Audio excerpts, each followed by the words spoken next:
Hello, and welcome to True History, brought to you by Indigo-Enterprises Limited. Our new series will focus on the United States Constitution and Bill of Rights. What do specific terms actually mean? What is the background which played into their creations? And what is actually in these documents? Together, we will go line by line, term by term, and dig into what this means to each of us individually and collectively. Please join us as we explore together. Also, please subscribe to keep up to date when a new episode is released. All right, let's dive in. The U.S. Constitution is not just a legal document. It's a philosophical statement grounded in Enlightenment ideals. There is a great deal of the U.S. Constitution which most do not understand. They may recognize the words, yet the meaning is lost. Why? It's not taught. Preamble, U.S. Constitution, 1787. We, the people of the United States. We, the people of the United States, in order to form a more perfect union, establish justice, ensure domestic tranquility, provide for the common defense, promote the general welfare, and secure the blessings of liberty to ourselves and our posterity, do ordain and establish this Constitution for the United States of America. The words in the Constitution preamble are more than just words. First, we the people. What does that mean? These words introduce the document and signal who holds sovereign authority in the American system of government. The words refer to the entire population of the United States, who together create and give legitimacy to the government. Additionally, it derives its authority from the governed, not from the states, the elites, or any foreign power. This was a stark contrast from what people of the time saw as common in the world: divine rights of kings, monarchs, aristocratic privilege, and colonial subjugation. These are issues the Founding Fathers and the people of the American colonies were searching for in order to form a more perfect union. What does this mean?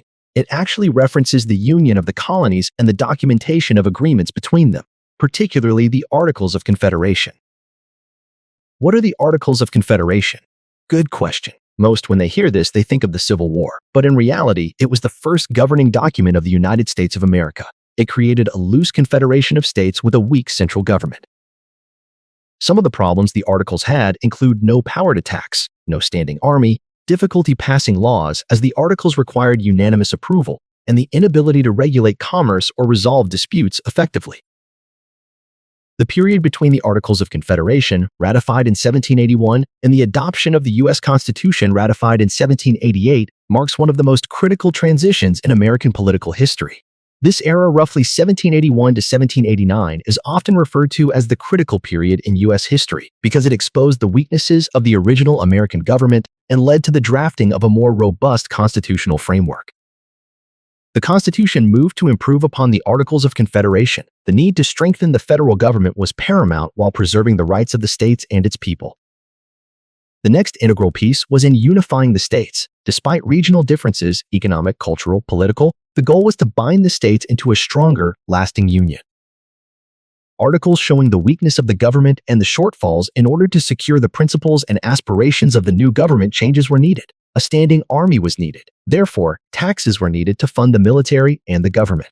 This became very prevalent and etched into fact that not more than 22 years after the ratification of the Constitution, the new founded country was threatened by an old advisory in the British Empire attempting to regain the colonies during what we call the War of 1812.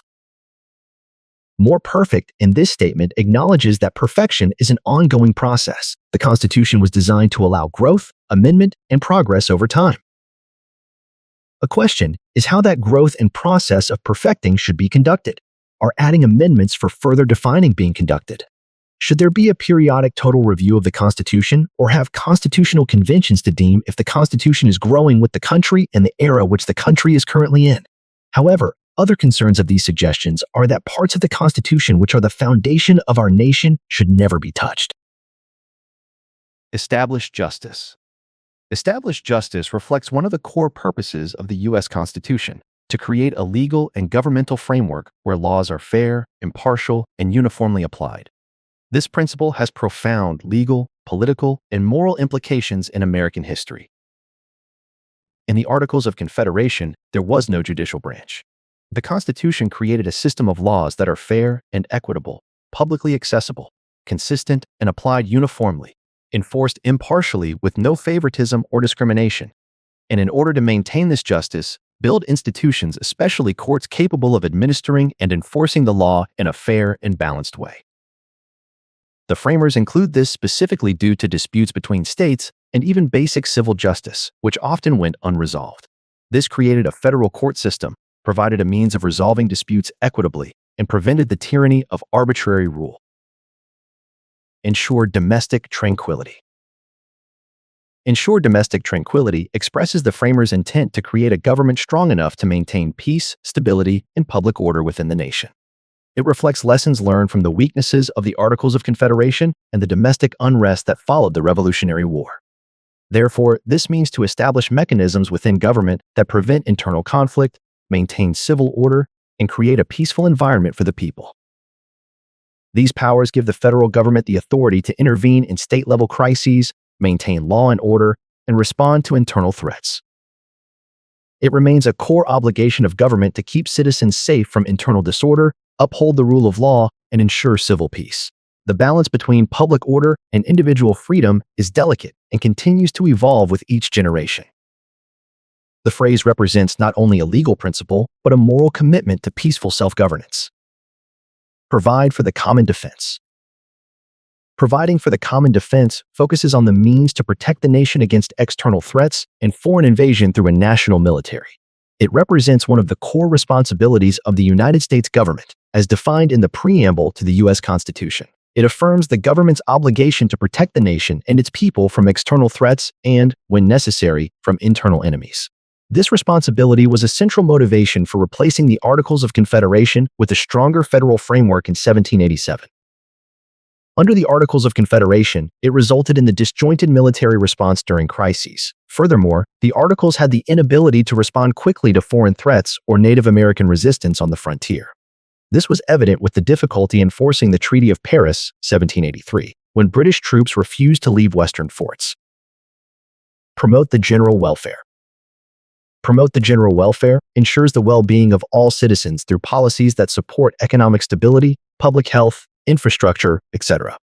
Promoting the general welfare is one of the most broadly interpreted and debated purposes of American government.